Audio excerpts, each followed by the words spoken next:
Indonesia adalah salah satu negara terbesar di dunia dengan jumlah penduduk sebanyak 2.777 juta jiwa yang menjadikan Indonesia sebagai negara dengan penduduk terbanyak keempat di dunia. Dengan jumlah penduduk yang sebanyak ini, tentunya Indonesia memiliki banyak keberagaman, mulai dari bahasa, budaya, bahkan agama. Pemerintah Indonesia memberikan kebebasan bagi setiap warga negara untuk memeluk agama dan kepercayaan masing-masing. Di Indonesia, ada 6 agama yang diakui, yakni Islam, Kristen, Katolik, Hindu, Buddha, dan Konghucu. Karena keberagaman tersebut, maka setiap warga yang memeluk agamanya masing-masing harus saling menghormati dan menghargai satu sama yang lain antar umat beragama. Maka, sebagai umat Kristiani, di tengah-tengah keberagaman yang ada, harus juga memiliki sikap toleransi. Lalu, bagaimana gereja dalam misinya menanggapi hal tersebut berdasarkan hal-hal tersebut? Maka di saat ini, kelompok kami akan membahas topik yang sangat menarik, yakni misi gereja dalam moderasi beragama. Menurut Kamus Besar Bahasa Indonesia, moderasi adalah pengurangan kekerasan atau penghindaran keekstriman. Kata moderasi berasal dari bahasa Latin moderation, yang berarti kesedangan, tidak berlebihan dan tidak kekurangan. Menurut Abror, jika pengertian moderasi tersebut disandingkan dengan kata beragama menjadi moderasi beragama, maka istilah tersebut merujuk pada sikap mengurangi kekerasan atau menghindari keekstriman dalam praktek beragama. Gereja berasal dari kata Yunani ekaleo atau eklesia, yang berarti orang yang dipanggil keluar dari kegelapan menuju terangnya yang ajaib. Situmorang mengutip pendapat Sproul yang mengatakan bahwa gereja adalah orang yang dipanggil keluar dari kehidupan dosa untuk masuk ke dalam wilayah anugerah Allah. Dalam hal ini, gereja di sini bukan diartikan sebagai sebuah gedung di tempat beribadah, melainkan merujuk pada persekutuan orang-orang percaya yang percaya kepada Yesus Kristus. Lalu, bagaimana gereja sebagai persekutuan orang-orang percaya menanggapi keberagaman agama yang ada di Indonesia? Bagaimana seharusnya orang Kristiani bersikap menurut pandangan Alkitab dalam mewujudkan moderasi beragama? Dalam menanggapi hal tersebut, maka ada nilai-nilai yang menjadi kekuatan gereja dalam melakukan moderasi beragama yang bersumber dari ajaran Alkitab. Yang pertama, nilai kebaikan dan perdamaian. Kekuatan yang pertama dimiliki gereja untuk melakukan moderasi beragama adalah dalam gereja ada ajaran tentang berbuat baik, menjauhi yang jahat, dan selalu berupaya untuk mencari perdamaian. Nilai kebaikan dan perdamaian yang diajarkan oleh umat Kristen relevan dengan indikator moderasi beragama, yaitu komitmen kebangsaan.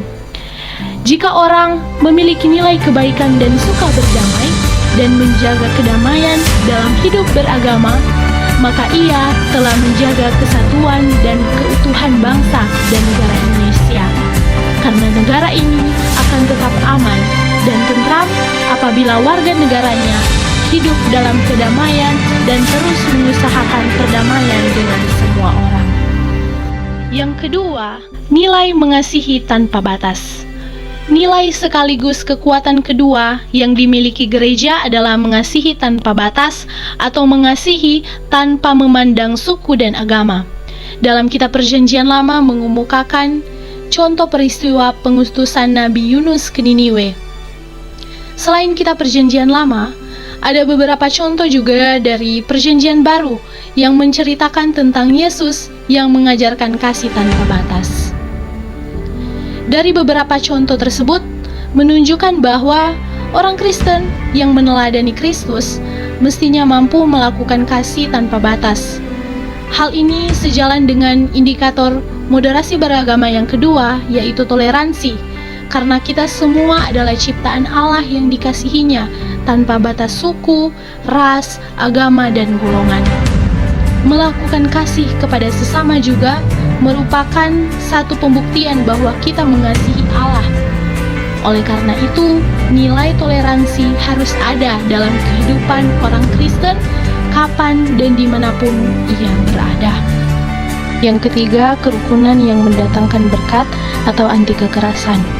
Pandangan Raja Daud dalam Mazmur 133 ayat 1-3, hidup yang rukun adalah cara untuk meraih berkat dari Tuhan.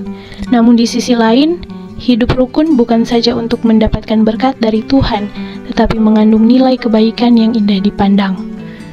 Inilah salah satu kekuatan gereja dalam membangun dan merawat kerukunan antar umat beragama.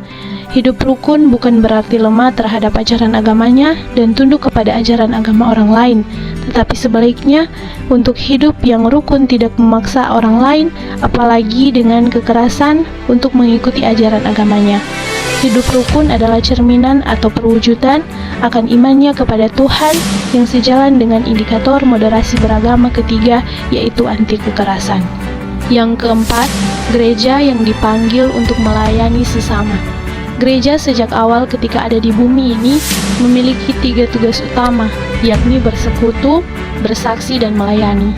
Dalam hal ini, ketiga tugas gereja ini bukan hanya diterapkan dalam kehidupan bergereja saja, namun juga sebagai umat Kristiani yang menerapkan ketiga tugas gereja ini dalam kehidupan bernegara dan bermasyarakat di tengah-tengah keberagaman yang ada tanpa memandang suku dan agama. Ada beberapa contoh yang dilakukan oleh Yesus sebagai dasar dalam melayani sesama tanpa memandang latar belakang mereka yang dilayani. Semua nilai yang dikemukakan tadi merupakan nilai sosial yang dalam budaya masyarakat dan bangsa Indonesia sudah ada sejak lama, bahkan sudah menjadi budaya bangsa. Ini adalah kekuatan yang dimiliki gereja dalam membangun gerakan moderasi beragama di Indonesia dengan mengakomodasi kearifan budaya lokal. Dari hasil pembahasan tadi dapat disimpulkan bahwa gereja dipanggil dan hadir di tengah-tengah dunia, bukan hidup sendiri tetapi bersama-sama dengan sesama saudara dari agama lainnya. Karena itu, gereja tidak boleh eksklusif tetapi harus membangun moderasi beragama dengan menggunakan nilai-nilai yang selama ini dimilikinya. Untuk membangun moderasi beragama, gereja memiliki sejumlah kekuatan yang secara alkitabiah dapat dijadikan sebagai nilai-nilai penting untuk melakukan moderasi beragama dan relevan dengan indikator moderasi beragama yang ditetapkan oleh Kementerian Agama Republik Indonesia.